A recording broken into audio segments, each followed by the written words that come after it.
guys, so we're here in Denver, Colorado, Lee Godbold Junk Removal Authority. We got Shane as well, visiting some clients in Denver and Colorado Springs. Hey, one thing to keep in mind, your business, you're not going to go out of business with what you know. So what you know isn't going to put you out of business, is what you don't know. And what do I mean by that is, one of the biggest things that you guys need to make sure is that your clients and your customers are happy.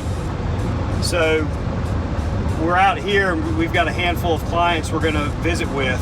Us coming out and visiting with them, that shows that we care, and we come out, we figure out how are things working, we see them on jobs, we're getting extra footage. So we're coming out, we're getting videos, we're going to put on their websites and they can use on social media and all that kind of stuff. We're not charging them anything for this. They've been with us for a long time.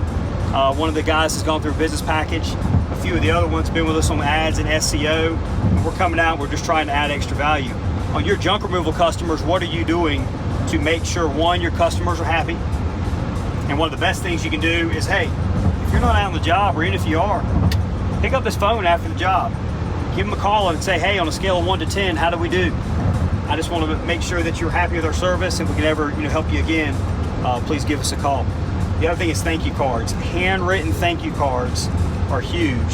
So get out after every single job, have you a refrigerator magnet, get a handwritten thank you card, send them off. That takes maybe 20 seconds and it costs next to nothing. And it's going to bring you business again and again and again. It's going to lead to reviews online. It's going to lead to referrals. And that's how you grow your business, guys. Always be checking in to seeing how checking in with your clients to see how they're doing, especially once you get off the truck. Once you have employees, that is the best way to make sure that the employees you have are doing what they're supposed to do. Hey guys, check us out at junkrra.com.